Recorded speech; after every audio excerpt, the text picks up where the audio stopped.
சரவணன் கடையில இருக்காரு. மீனா ஃபோன் பண்றாங்க. அட்டெண்ட் பண்ணி பேசுறாரு. "சொல்லுப்பா என்ன?" அப்படின்னு கேட்குறாரு. "இல்ல மாமா கடையில இருக்காரா?" அப்படின்னு மீனா கேட்குறாங்க. "இல்ல, இல்ல அப்பா இல்ல. நான் மட்டும் தான் இருக்கேன்." அப்படின்னு சரவணன் சொல்றாரு. "சொல்லுப்பா என்ன எதுவா இருந்தாலும் என்கிட்ட சொல்லுப்பா." அப்படின்னு கேட்குறாரு. "இல்ல மாமா உங்ககிட்ட கொஞ்சம் பேசணும். நீங்க கோயிலுக்கு வரீங்களா?" அப்படின்னு கூப்பிடுறாங்க. "ஏன்பா? அந்த தங்கமயில அன்னைக்கு வர சொன்னியே, அதே மாதிரி ஏதாவது பிளான் வச்சிருக்கியாப்பா?" அப்படின்னு சரவணன் கேட்குறாரு. "ஐயோ! மாமா அப்படிலாம் ஒண்ணும் இல்ல மாமா. உண்மையாவே நான் தான் உங்ககிட்ட பேசணும். இங்க யாரும் வரல." அப்படின்னு மீனா சொல்றாங்க. "சரிப்பா. அப்பா வந்தோனே நான் வரேன்" அப்படின்னு சரவணன் சொல்றாரு. மீனா கோயில்ல வெயிட் பண்ணிட்டு இருக்காங்க. சரவணன் போறாரு. "என்னப்பா எதுக்காக கூப்பிட்ட?" அப்படின்னு கேட்குறாரு. "இங்க பாருங்க மாமா, நான் என்னைக்குமே பொய் சொல்ல மாட்டேன்னு உங்களுக்கு தெரியும்." "ஆமாப்பா நீ பொய் சொல்ல மாட்ட. சொல்லு என்ன?" அப்படின்னு கேட்குறாரு. "இங்க பாருங்க" அப்படின்னு சொல்லிட்டு அந்த ரிசல்ட்ட காட்டுறாங்க. அத வாங்கி அப்படியே சரவணன் பார்க்குறாரு.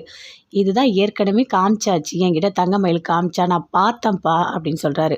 "இங்க பாருங்க மாமா, இந்த ரிப்போர்ட் எல்லாமே உண்மதான். நான் சொல்றது எல்லாமே உண்மதான்" அப்படின்னு மீனா சொல்றாங்க.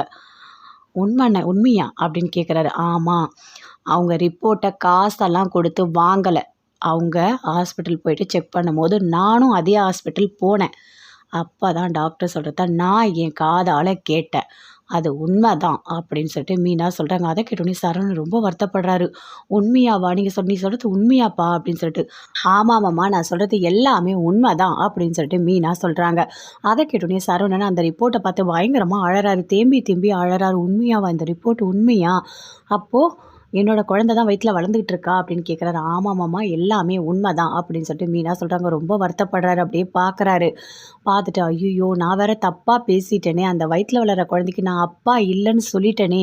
என் குழந்தைய நான் தப்பா பேசிட்டேனே!" அப்படின்னு சொல்லிட்டு அந்த ரிப்போர்ட்ட பார்த்து பயங்கரமா அழறாரு. "மாமா, இப்பவாவது உண்மை தெரியுதா? உங்களுக்கு தோணுச்சுன்னா நீங்க பேசுங்க. இல்ல பேசாம கூட போங்க. ஆனா யார் மனசையும் நோகடிக்காதீங்க மாமா. நீங்க சொல்ற வார்த்தையால இன்னொருத்தவங்கள எந்த அளவுக்கு நோகடிக்கணும் உங்களுக்கு தெரியுதா? இல்லையா?" அப்படின்னு மீனா கேட்குறாங்க. "நான் பண்ணது தப்புதாப்பா. நான் பண்ணது தப்பு தான். எனக்கு இப்பவே தெரியுது. இப்ப நான் என்ன பண்றதுன்னே தெரியலையே எனக்கு" அப்படின்னு சொல்லிட்டு பயங்கரமா அழறாரு. "இங்க பாருங்க மாமா, நீங்க அழாதீங்க. உங்களுக்கு உண்மை தெரிஞ்சிருச்சா, அது ஒண்ணு எனக்கு போதும். நீங்க போய் யார்கிட்டயும் பேச வேணாம். எதுவுமே பண்ண வேண்டாம். சரி மாமா, கிளம்புங்க நீங்க" அப்படின்னு சொல்றாங்க. அங்கருந்து சரவணன் ரொம்ப ஃபீல் பண்ணிட்டு கிளம்பி போறாரு. மீனா ரொம்ப வருத்தப்படுறாங்க. சரவணன் மாமாக்குள்ள இவ்ளோ பாசம் இருக்கு. ஆனா ஏன் தான் இப்படி பண்ணிட்டு இருக்காரோ தெரியல அப்படின்னு சொல்லிட்டு.